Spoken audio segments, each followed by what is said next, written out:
Cricket board کی وجہ کی طرف سے بھی اور international cricket council, Asian cricket council, یہ سارے ادارے ان کو سپورٹ کرتے ہیں اسی وجہ سے کہ یہ کرکٹ کو زیادہ سے زیادہ انگیج کریں، پروموٹ کریں۔ انفراسٹرکچر پہ کافی چیزیں ہیں،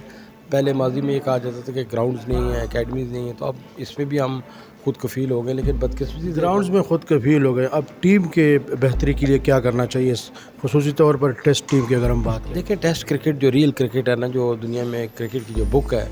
جس کو المینک کہا جاتا ہے، یہ جو کتاب ہے کرکٹ کی، جو وہ کرکٹ کی خوبصورتی ٹیسٹ کرکٹ میں، اس سے ایک لمبی کرکٹ کھیلنے کے بعد پلیئر کی جو پوٹینشیل ہے اس کے بارے میں آپ کو پتہ چلتا ہے، اس کا بالنگ، اس کی بیٹنگ، اس کی جو ٹیمپرامنٹ ہے اس کے بارے میں وہ لرن کرتا ہے۔ تو پاکستان کے اندر ٹیلنٹ کی تو کمی نہیں ہے،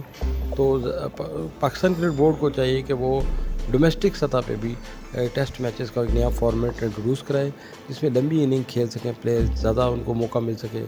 پرفارمنس کا۔ تو اس میں کوئی شک نہیں ہے، محدود وسائل کے باوجود ہمارے ملک کے اندر بے پناہ ٹیلنٹ پایا جاتا ہے، اور اس ٹیلنٹ کو ریفائن کرنے کے لیے غفار خان صاحب ہمیں پورے پاکستان کے اندر اس کی جو سلیکشن کمیٹی ہے اس کو جاننا چاہیے، اور نہ صرف جاننا چاہیے بلکہ جو لوکل ڈومیسٹک میچز ہوتے ہیں اس کی ریکارڈ بک کے ذریعے بھی آپ ان کو فائنڈ آؤٹ کر سکتے ہیں کہ کون سا پلیئر کس اسٹینڈرڈ کا ہے۔ اور ماضی میں جتنے پلیئرز ابھی جو تجزیات پیش کرتے رہتے ہیں ٹی وی چینل پہ مختلف پہ، میں ان کو بھی کہوں گا کہ وہ بھی بجائے اپنے مشورے دینے کے لوکل اپنی چیزیں پلیئرز کو فائنڈ آؤٹ کریں، خود سے مانیٹر کریں کہ کس پلیئر میں زیادہ ٹیلنٹ ہے۔ تو ڈیفینیٹلی معاشی طور پر کئی چیلنجز کا سامنا ہے لوگوں کو، اس کے باوجود جو ٹیلنٹ ہے وہ کم نہیں ہو سکتا، اور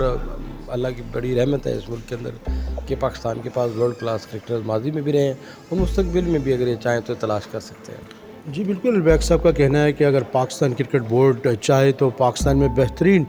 ٹیلنٹ اس وقت بھی موجود ہے، لیکن بات صرف یہ ہے کہ پاکستان کرکٹ بورڈ کے سلیکٹرز کو فیلڈ میں جانا ہوگا، ڈومیسٹک کے میچز دیکھنے ہوں گے، فرسٹ کلاس کے میچز گراؤنڈ میں جا کر دیکھے ہوں گے، تو کوئی وجہ نہیں کہ پاکستان کو بہترین کرکٹرز نہ مل سکے۔ ذوالفقار بیگ صاحب، اسپورٹس لنک پی کے سے بات کرنے کا آپ کا بہت شکریہ۔ آپ کا بھی بہت شکریہ۔ کیا وجہ ہے کہ پاکستان کے بیٹرز نہیں چل پا رہے؟ دیکھیں جی، آپ کو پہلے تو بات یہ ہے کہ مایوس کیوں ہیں، خوش ہونا چاہیے کہ آپ سیریز ہارے نہیں ہیں، سیریز ڈرا کیا آپ نے ہوم کراؤڈ کے اندر، ہوم گراؤنڈ کے اندر، کیونکہ پاکستان کی جو پرفارمنس ہے اگر اس کو دیکھا جائے تو آپ یہ سیریز ہار رہے تھے۔ لاہور میں بھی آپ نے بڑی کروشل مومنٹ کے اوپر جس وقت آپ کے پاس کم سکور تھا اور ساؤتھ افریقہ کی ٹیم کو اگر ہمارے اسپنر آؤٹ نہ کرتے تو اب وہ میچ بھی ہار چکے تھے۔ یہاں پہ کنڈیشن ڈیفرنٹ تھی، یہاں ہوم کراؤڈ تھا، ہوم گراؤنڈ تھی، پیچز تھے، 3 اسپنر آپ کے ساتھ تھے۔ میں سب سے بڑا کریڈٹ آپ نے 3 اسپنرز کی بات کی، کیا وجہ ہے کہ جینین لیگ اسپنر نہیں ہے پاکستان کی ٹیم میں؟ دیکھیں جی، میں یہ سمجھتا ہوں کہ جس کنڈیشن کے اندر ہمارے آصف افریدی نے جس طریقے سے پرفارم کیا ہے، میں سمجھتا ہوں اس کی بیٹی ہاسپٹل کے اندر ہے، چھوٹی بیٹی اسپیشل چائلڈ، وہ ہاسپٹل کے اندر 2 دن سے ہے۔ منٹی طور پہ وہ جس طریقے سے ڈسٹرب تھا، لیکن یہاں پہ میں دیکھ رہا ہوں اس نے سب سے زیادہ،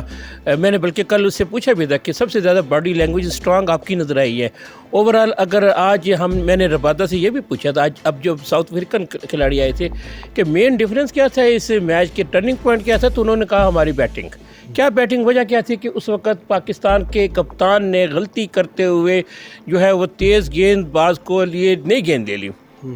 آپ نے بات کی کوالٹی اسپنر کی، ابھی آپ لیگ اسپنر کی بات کریں، آف اسپنر کی بات، ہمارے پاس 4 اسپنر تھے انکلوڈیڈ 3 اسپیشلسٹ، تو آپ کے پاس یہ کریم تھی دی بیسٹ، اور آپ ٹیسٹ کرکٹ چیمپئن شپ کا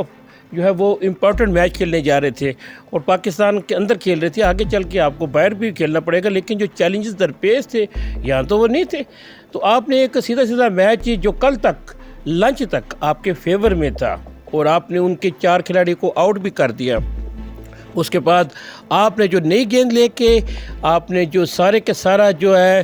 گیند ان کے کورٹ میں ڈال دی، ان کو وہ نئی گیند کے اوپر گیند سکور کرنے میں کوئی مشکل نہیں رہی، اور جو 10ویں اور 11ویں نمبر کے، میں پہلے بھی عرض کر چکا، جو 71 رنز انہوں نے بنائے وہی ڈیفرنس تھے پاکستان کی ٹیم کے، اور اسی ڈیفرنس کے اوپر پاکستان کی ٹیم آگے چل کے پریشر میں آئی اور پوری کی پوری ٹیم جو ہے وہ اظہر علی صاحب یہ ہمیں بتائیں کہ T20 میں ہمارے بیٹر سٹرگل کر رہے ہیں، ODI میں بیٹر سٹرگل کر رہے ہیں، ٹیسٹ میں بیٹر سٹرگل کر رہے ہیں، پاکستان کی تاریخ دیکھا جائے تو زیادہ تر کامیابیاں بالرز نے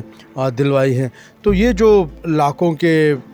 جو معاوضے لیتے ہیں, جو بڑے بڑے کوچز ہوتے ہیں, تو یہ پاکستان کی بیٹنگ پہ کیوں کام نہیں کرتے؟ دیکھیں جی, سب سے پہلے تو آپ نے T20 کی بات کی.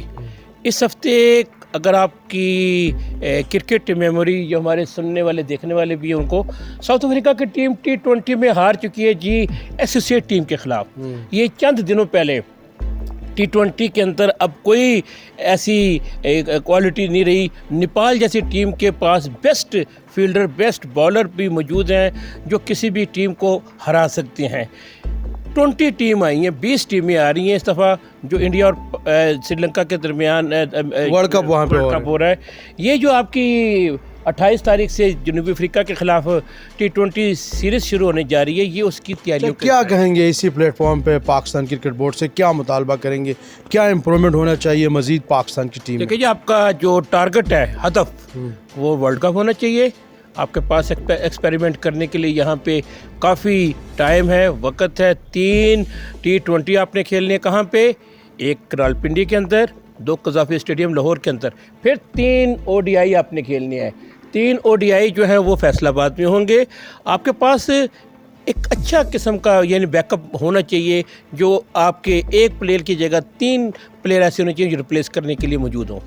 جی بہت شکریہ اظہر علی مبارک ہم سے پھر سے بات کرنے کا. تو ویورز, اب یہاں سے آپ سے لینا چاہیں گے اجازت, کیونکہ ٹیسٹ میچ کا بھی اختتام ہوا ہے, اور اگلے میچز میں پھر سے اسی پلیٹ فارم پہ ہوگی ملاقات. جی بہت شکریہ, تھینک یو ویری مچ.